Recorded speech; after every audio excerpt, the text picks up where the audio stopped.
Hello friends, welcome to our YouTube channel तैयारी exam की। तो आज के इस वीडियो में हम लोग देखने वाले हैं कक्षा 12 हिंदी पाठ है यहाँ पे 8 सिपाही की माँ, जिनके लेखक हैं मोहन राकेश। आप लोग इन्हें यहाँ पे भी देख सकते हैं। तो इसमें हम लोग संपूर्ण पाठ का हल एक वीडियो में देखने वाले हैं। तो वीडियो को अंत तक जरूर देखिएगा। आप लोग हमारे चैनल पे नए हैं तो चैनल को सब्सक्राइब करके बेल आइकन को प्रेस कर दीजिएगा, ताकि हमारे वीडियोज़ के अपडेट सबसे पहले आप तक पहुँचे। तो आइए वीडियो को स्टार्ट करते हैं। तो जैसा कि आप लोग देख सकते हैं, पाठ है यहाँ पे 8 सिपाही की माँ, जिनके लेखक हैं मोहन राकेश। तो सबसे पहले हम लोग कुछ परीक्षा उपयोगी महत्वपूर्ण तथ्य देख लेते हैं, क्योंकि आप लोग पढ़ क्यों रहे हो एग्जाम देने के लिए। तो इसे भी हम लोग लेकर चल रहे हैं। प्रश्न है, मोहन राकेश का जन्म कब हुआ था? उत्तर हो जाएगा 8 जनवरी 1925 ईस्वी को। ठीक है। आगे का प्रश्न है, मोहन राकेश का निधन कब हुआ था? तो उत्तर हो जाएगा 3 दिसंबर 1972 ईस्वी को। आगे का प्रश्न आता है, मोहन राकेश का जन्म स्थान कहाँ है? तो उत्तर हो जाएगा जंडी वाली गली, अमृतसर, पंजाब में। फिर से प्रश्न है, मोहन राकेश के बचपन का क्या नाम है? उत्तर हो जाएगा मदन मोहन गुगलानी। ओके। फिर से एक प्रश्न आता है, मोहन राकेश के माता पिता का क्या नाम है? उत्तर हो जाएगा माता का नाम है बच्चन कौर एवं यहाँ पे करमचंद गुगलानी, जो कि पिता का नाम है, और वो पेशे से वकील हैं। साथ ही साथ साहित्यिक सांस्कृतिक संस्थाओं से जुड़ाव भी रहा है उनका। ठीक है। आगे का प्रश्न है, मोहन राकेश के शिक्षा के विषय में आप क्या जानते हैं? तो इसका उत्तर हो जाएगा, यहाँ पे देख सकते हैं, MA संस्कृत लाहौर से किए, ओरिएंटल कॉलेज जालंधर से MA हिंदी किए।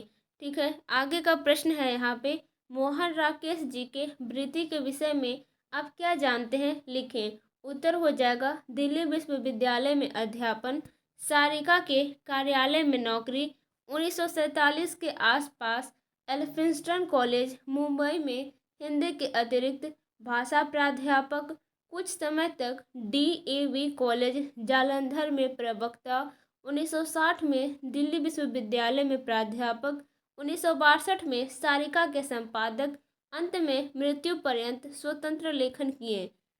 आइए अब हम लोग आगे के प्रश्न की ओर चलते हैं। मोहन राकेश की कृतियाँ कौन कौन सी है? और याद रखिएगा, ये सभी एग्जाम के दृष्टिकोण से बहुत ही महत्वपूर्ण है, तो सभी को ध्यान से देखेंगे आप लोग। इंसान के खंडर, जो कि 1950 में प्रकाशित किया गया था।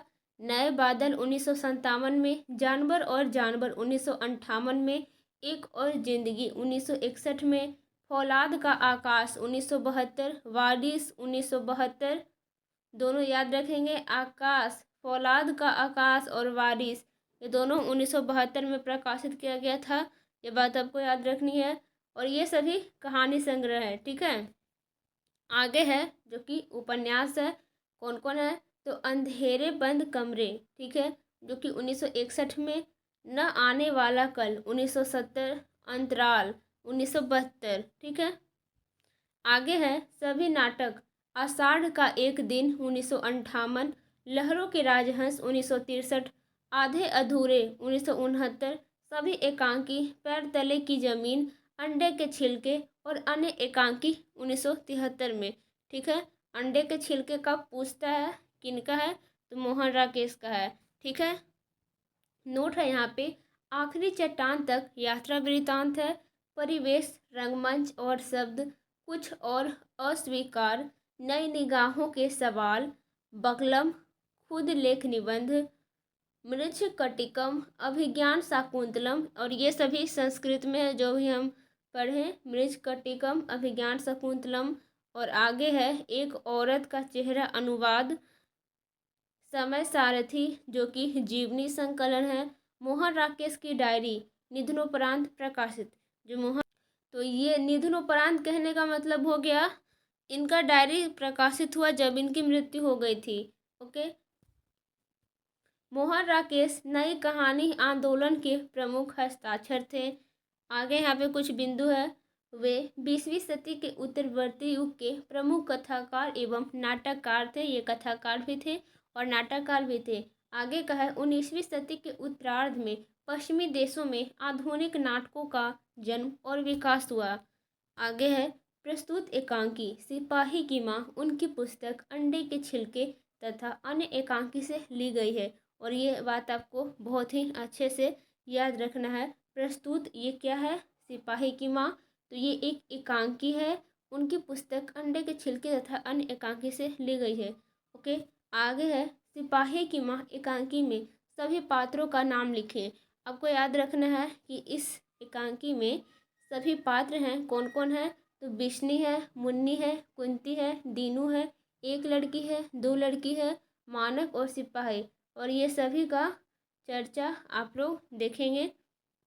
आगे का प्रश्न है सिपाही की माँ एकांकी में कितने दृश्य आते हैं। तो आपको एक पहला दृश्य दिखेगा, एक दूसरा दृश्य। तो उत्तर हो जाएगा दो, यानी कि दूसरा दृश्य, दो दृश्य आते हैं। ओके, अब आइए हम लोग प्रश्न संख्या की ओर आ चुके हैं। पाठ है यहाँ पे 8 सिपाही की माँ, जिनके लेखक मोहन राकेश। इसे मैं बार बार रिपीट करती हूँ ताकि आप लोग भूलिए नहीं, आप लोग याद रखिएगा। चुके हैं एकांकी के साथ, ठीक है। अब देखिए प्रश्न संख्या 1 है, बेसनी और मुन्नी को किसकी प्रतीक्षा है, वे डाकिये की राह क्यों देखती है।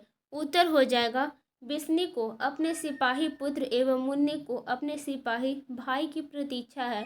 वे डाकिये की राह चिट्ठी के लिए देखती है क्योंकि उसने पिछली चिट्ठी में लिखा था कि वे ब्रह्मा की लड़ाई पर जा रहे हैं। माँ और बेटी उसे चिट्ठी की आस लगाए बैठी है। प्रश्न संख्या 2 आता है, बिस्नी मानक को लड़ाई में क्यों भेजती है। उत्तर हो जाएगा मुन्नी के विवाह की चिंता के कारण बिस्नी मानक को लड़ाई में भेजती है क्योंकि बिस्नी के घर की हालत बहुत खराब है। मानक के सिवा घर में कोई कमाने वाला नहीं है। तीसरा है यहाँ पे सप्रसंग व्याख्या करें। क है यह भी हमारी तरह गरीब आदमी है। उत्तर हो जाएगा प्रस्तुत पंक्ति मोहन राकेश द्वारा रचित सिपाही की माँ से ली गई है। बिस्नी का पुत्र मानक सेना में सिपाही है। ब्रह्मा में अंग्रेज और जापान के बीच युद्ध चल रहा है। बिस्नी प्रतिदिन मानक की चिट्ठी का इंतजार करती है। इधर मुन्नी के विवाह की चिंता भी उसे सताए जा रही है। इसी चिंता के क्रम में बिस्नी एक दिन सपना देखती है कि उसका बेटा मानक फौजी ड्रेस में घायल अवस्था में उसके पास आया है। वह उसे अपने गोद में बिठा लेती है। कौन, तो बिस्नी यानी कि मानक की माँ। मानक ने उसे बताया कि उसका एक दुश्मन सिपाही पीछा कर रहा है। थोड़ी देर में वो सिपाही वहां पहुंच जाता है। दोनों एक दूसरे को मारना चाहते हैं। बिस्नी उस सिपाही से मानक को नहीं मारने की विनती करती है। दुश्मन फौजी को मालूम होता है कि बिस्नी मानक की माँ है। इतने में मानक उठकर दुश्मन को मारना चाहता है। इस प्रकार बिस्नी बोलती है, नहीं मानक, तू इसे नहीं मार सकता क्योंकि यह भी हमारी तरह गरीब आदमी है। इसकी माँ इसके पीछे रो रो कर पागल हो गई है। इसके घर में बच्चा होने वाला है। यह मर गया तो इसकी बीवी फांसी लगाकर मर जाएगी। ठीक है, आप लोग कहानी पढ़ लीजिएगा। ठीक है, ख है यहाँ पे वर घर देखकर ही क्या करना है। कुंती मानक आए तो कुछ हो भी, तुझे पता ही है आजकल लोगों के हाथ कितने बढ़े हुए हैं। इसका उत्तर हो जाएगा यहाँ पे प्रस्तुत पंक्ति मोहन राकेश द्वारा रचित सिपाही की माँ से ली गई है। मुन्नी की उम्र शादी के योग्य हो गई है।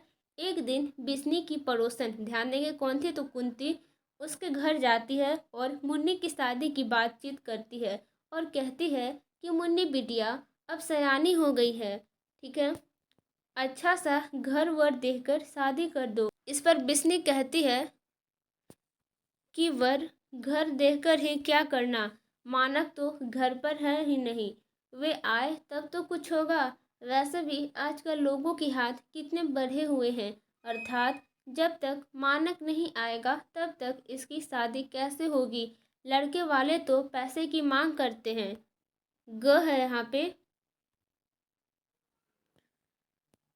नहीं फौजी वहाँ लड़ने के लिए है, वे नहीं भाग सकते।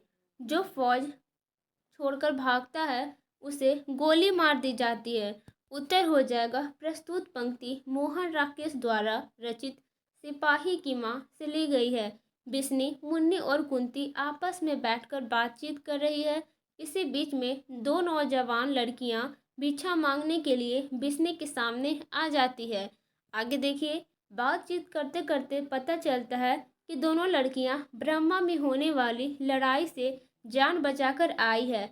मानक भी ब्रह्मा की लड़ाई में एक फौजी है।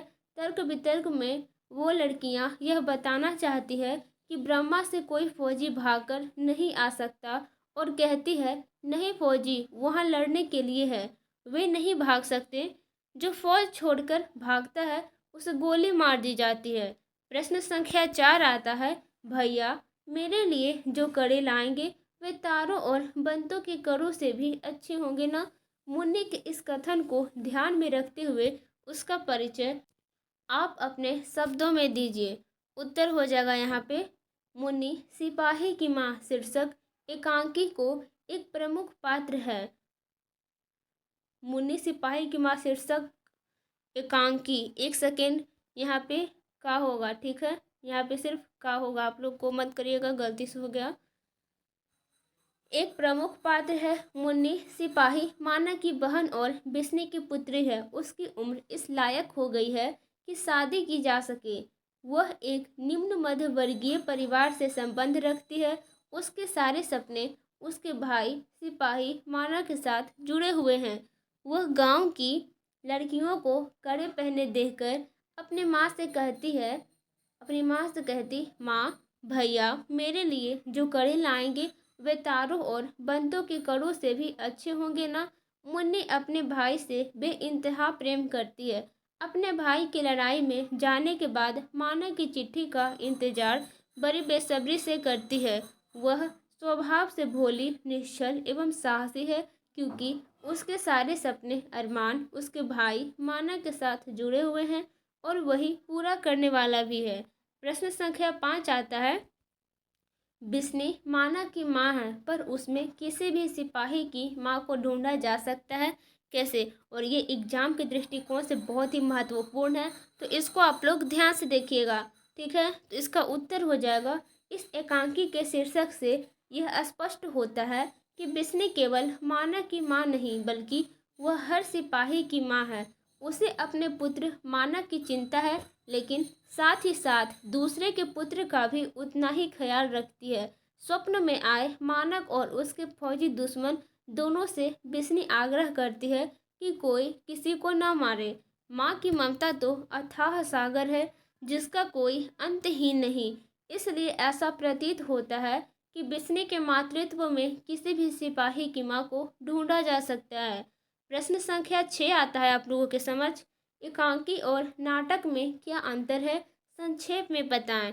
तो उत्तर हो जाएगा कुछ इस तरह से, एकांकी में चरित्र पूर्णतः विकसित रूप में दिखाया जाता है, जबकि नाटक में किसी भी पात्र एवं चरित्र का क्रमशः विकास दिखाया जाता है। एकांकी में केवल एक ही अंक होते हैं, जबकि नाटक में एक से अधिक अंक होते हैं। प्रश्न संख्या 7 आता है, आपके विचार से इस एकांकी का सबसे सशक्त पात्र कौन है और क्यों? उत्तर हो जाएगा, आप अपने मन से भी लिख सकते हैं। उत्तर हो जाएगा, हमारे विचार से इस एकांकी सिपाही की माँ का सबसे सशक्त पात्र बिस्नी है।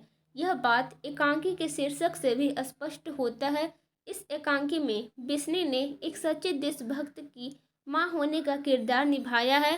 साथ ही साथ बिस्नी विषम परिस्थिति से भी लड़ने का संदेश देती है, क्योंकि वे गरीबी की स्थिति में भी अपने परिवार का पालन पोषण अच्छे तरीके से कर रही है।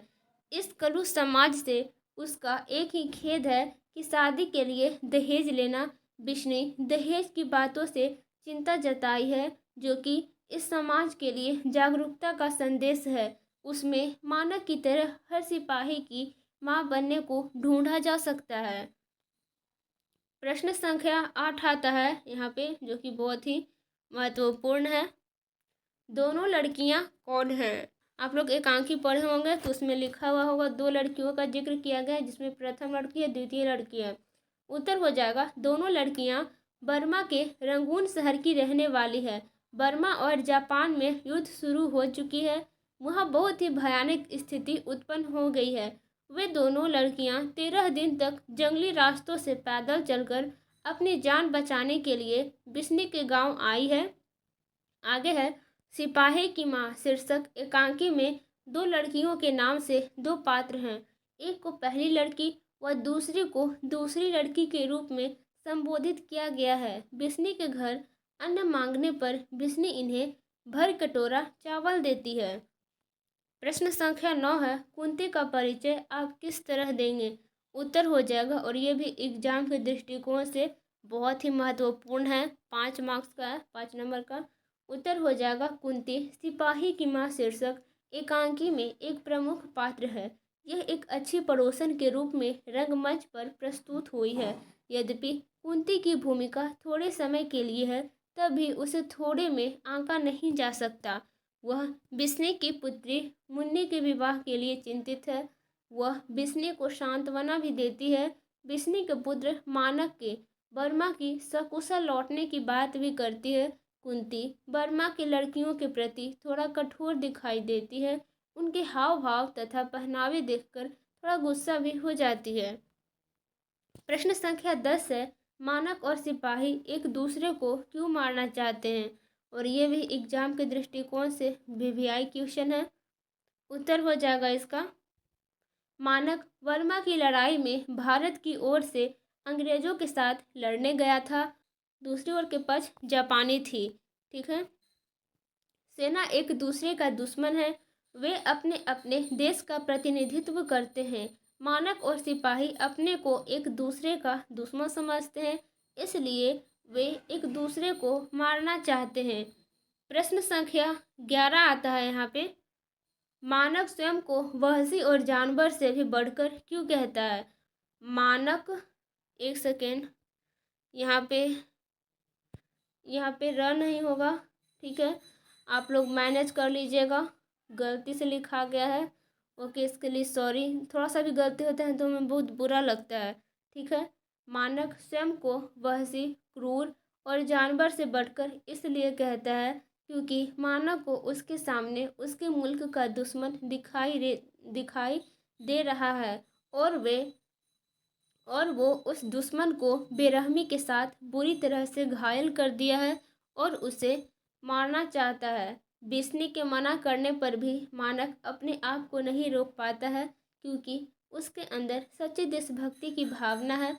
वो अपने सामने अपने मुल्क के दुश्मन को जीवित नहीं देख सकता, अतः अपने आप को वहशी और जानवर से भी बढ़कर कहता है।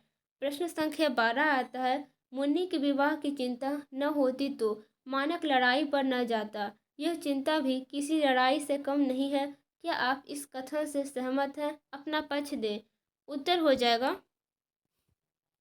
हाँ, हम सहमत हैं। हम जानते हैं कि निम्न मध्य वर्गीय व्यक्ति के लिए सबसे बड़ी समस्या आर्थिक समस्या होती है। वह मुन्नी के विवाह की चिंता के कारण ही युद्ध पर जाता है। जिस समाज में बिना दहेज के, बिना पैसे की शादी न हो, वह समाज कलुष है। हमें उस समाज में लड़ना चाहिए। इस सड़े हुए समाज को बदलने के लिए युद्ध के समान ही लड़ना होगा, तब जाकर इसका निदान होगा। इसलिए विवाह की चिंता लड़ाई से कम नहीं है। आज भी आप लोग देखते हैं अपने गांव मोहल्ले में, जब तक कोई दहेज नहीं लेता तब तक कोई शादी नहीं कर पाता। 100 में 99.9% सभी लोग दहेज ही लेते हैं। ठीक है, प्रश्न संख्या 13 है, सिपाही के घर की स्थिति मानक के घर से भिन्न नहीं है, कैसे? स्पष्ट करें। उत्तर हो जाएगा, सिपाही की घर की स्थिति मानक के घर से भिन्न नहीं है, क्योंकि जिस प्रकार मानक की माँ आर्थिक समस्या से लड़ने के लिए मानक को लड़ाई में भेजी है, उसी प्रकार उस सिपाही की माँ भी उसे लड़ाई में भेजी है। वो सिपाही भी मानक की तरह गरीब आदमी है। जिस प्रकार मानक के लिए बिस्नी व्याकुल रहती है, उसी प्रकार उस सिपाही के लिए उसकी माँ भी रो रो कर पागल हो गई है। इधर बिस्नी की बहन मुन्नी व्याकुल, उधर सिपाही की पत्नी व्याकुल है। इस प्रकार सिपाही के घर की स्थिति मानक के घर से भिन्न नहीं है। प्रश्न संख्या 14 है, पठित एकांकी में दिए गए रंग निर्देशों की विशेषताएं बताएं।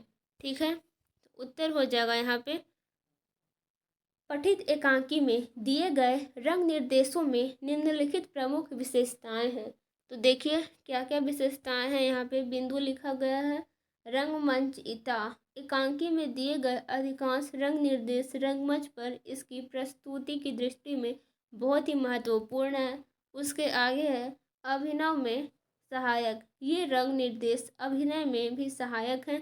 कई स्थानों पर तो अभिनय की स्थितियों का भी वर्णन है। आगे है सरल तथा सहज। अधिकांश रंग निर्देश सरल तथा सहज है जिन्हें आसानी से अपनाया जा सकता है।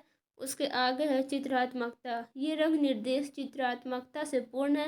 इन्हें पढ़ते समय समस्त दृश्य आंखों के समझ आ जाते हैं। उसके आगे है कथ्य विस्तार में सहायक।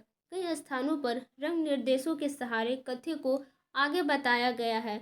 उसके आगे है पात्रों का चरित्र चित्रण। कुछ रंग निर्देश ऐसे भी हैं जिनके द्वारा लेखक ने पात्रों की चरित्रगत विशेषताओं को उजागर किया है। प्रश्न संख्या 15 आता है सिपाही की मां की संवाद योजना की विशेषताएं बताएं। उत्तर हो जाएगा यहाँ पे सिपाही की मां एकांकी की संवाद योजना की प्रमुख विशेषताएं निम्नलिखित है। यहाँ पे है सरल तथा सहज। एकांकी की संवाद योजना अत्यंत सरल तथा सहज है जिन्हें पाठक या श्रोता सहजता से समझ लेता है। आगे है यहाँ पे संक्षिप्तता। संक्षिप्तता इस एकांकी की संवाद योजना की प्रमुख विशेषता। अधिकांश संवाद कुछ शब्दों या एक दो वाक्यों के हैं। आगे है भावपूर्ण। एकांकी के अधिकांश संवाद भावपूर्ण है। आगे है कथानक को आगे बढ़ाने में सहायक। एकांकी के अधिकतर संवाद कथानक को निश्चित प्रवाह के साथ आगे बढ़ाने में सहायक है। आगे है यहाँ पे रोचकता। एकांकी में प्रयुक्त संवाद रोचकता से भरपूर है जिसे कथानक में बोझिल नहीं आई है। आगे है पत्रानुकूल संवाद पूर्णतः पत्रानुकूल है जिससे पात्रों की मन स्थिति तथा चरित्र के समझने में कोई कठिनाई नहीं होती है। आगे है कुछ संवाद तो पात्रों की क्रियाओं को भी व्यक्त करते हैं। अब यहाँ पे आपका एकांकी पूरा समाप्त हो चुका है। अब आता है इसका भाषा की बात। प्रश्न संख्या 1 है निम्नलिखित शब्दों के शुद्ध रूप लिखें। देखिए यहाँ पे है शब्द और यहाँ पे है शुद्ध रूप। तो यहाँ पे झाग है, झाग का हो जाएगा झाग। पिलसन का हो जाएगा पेंशन। शायद का शायद। ब्रह्मा का ब्रह्मा। चरित्र का चरित्र। विद्वान का हो जाएगा विद्वान। समुंदर का हो जाएगा समुद्र। मूलक, मूलक का हो जाएगा मुल्क। फिकर का हो जाएगा फिक्र। ठीक है। प्रश्न संख्या 2 आता है निम्नलिखित वाक्यों से संज्ञा सर्वनाम एवं विशेषण पद चुने। कह है यहाँ पे माना कहता था कि जहाज इतना बड़ा होता है कि हमारे जैसे 4 गांव एक जहाज में आ जाएं। प्रश्न आप लोग पढ़े होंगे संज्ञा सर्वनाम और विशेषण पद चुनना है। तो संज्ञा इसमें हो जाएगा मानक जहाज गांव। सर्वनाम हो जाएगा इतना यानी कि इतना या हमारे। विशेषण हो जाएगा बड़ा या फिर 4, दोनों हो जाएगा। ठीक है, बड़ा या 4। ख है यहाँ पे ये सारा शहर ढूंढ आए हैं पर कहीं 10 गज मलमल नहीं मिलती। उत्तर हो जाएगा संज्ञा शहर मलमल। सर्वनाम ये विशेषण सारा या फिर 10 गज। ग है यहाँ पे हमने रास्ते में सैकड़ों सिपाहियों की गली सड़ी लाशें देखी थी। उत्तर हो जाएगा संज्ञा में हो जाएगा रास्ता सिपाही लाश। सर्वनाम में हो जाएगा हमने। विशेषण में हो जाएगा सैकड़ों गली सड़ी। ठीक है। घ है यह तो मरता हुआ कबूतर भी आंखों से नहीं देख सकता। तो उत्तर हो जाएगा संज्ञा हो जाएगा कबूतर आंख। सर्वनाम हो जाएगा यह। अड़ है यहाँ पे जब तक मैं सामने हूँ इसकी आंखों का रंग नहीं बदलेगा। उत्तर हो जाएगा संज्ञा हो जाएगा आंखें रंग। सर्वनाम हो जाएगा मैं और इसकी। ठीक है। प्रश्न संख्या 3 आता है भैया आप छुट्टी लेकर आ रहे हो, यहाँ आप कौन सा सर्वनाम है। उत्तर हो जाएगा यहाँ आप अन्य पुरुषवाचक सर्वनाम है। प्रश्न संख्या 4 है दिल हल्का करना का क्या अर्थ है। उत्तर हो जाएगा सांत्वना देना या तसल्ली देना। प्रश्न संख्या 5 है अर्थ की दृष्टि से निम्नलिखित वाक्यों की प्रकृति बताएं। कह क्या पता है ये ब्रह्मा से आई है या कहाँ से आई है। उत्तर हो जाएगा प्रश्नवाचक वाक्य। ख है यहाँ पे दिनों का कोई हिसाब नहीं है माँ जी। उत्तर हो जाएगा संदेहवाचक वाक्य। ग है यहाँ पे उसके करों के मोती तारों की तरह चमकते हैं। तारों यहाँ पे कहने का मतलब आकाश में जो तारे होते हैं उसे नहीं कहा गया है। इस एकांकी में लड़की रहती है, मतलब कि उसकी शादी हो जाती है तो उसे तारों कहा गया है। तो उसके करों के मोती तारों की तरह चमकते हैं। तो उत्तर हो जाएगा विधानवाचक वाक्य। घ है यहाँ पे तू ऐसा क्यों हो रहा है बेटे। उत्तर हो जाएगा प्रश्नवाचक वाक्य। प्रश्न संख्या 6 है रेखांकित अंश किस पदबंध के उदाहरण हैं। यहाँ पे कुछ रेखांकित आपको अंश मिलेंगे। वो कौन पदबंध है आपको बताना है। क है यह दिल का बहुत भोला है। उत्तर हो जाएगा विशेष पदबंध। ख है यहाँ पे यह तो मरता हुआ कबूतर भी नहीं देख सकता। उत्तर हो जाएगा संज्ञा पदबंध। ग है क्यों री डाक वाली गाड़ी ही थी। उत्तर हो जाएगा संज्ञा पदबंध। घ है यहाँ पे हमारे घर की हालत बहुत खराब है। उत्तर हो जाएगा सर्वनाम पदबंध। अड़ है यहाँ पे तू इसकी आंखों का रंग नहीं पहचानती। इसका उत्तर हो जाएगा संज्ञा पदबंध। आई होप आपको वीडियो अच्छा लगा होगा तो लाइक कर दें। अब अंतिम में अभी एग्जाम में बहुत सारे क्वेश्चन आते हैं।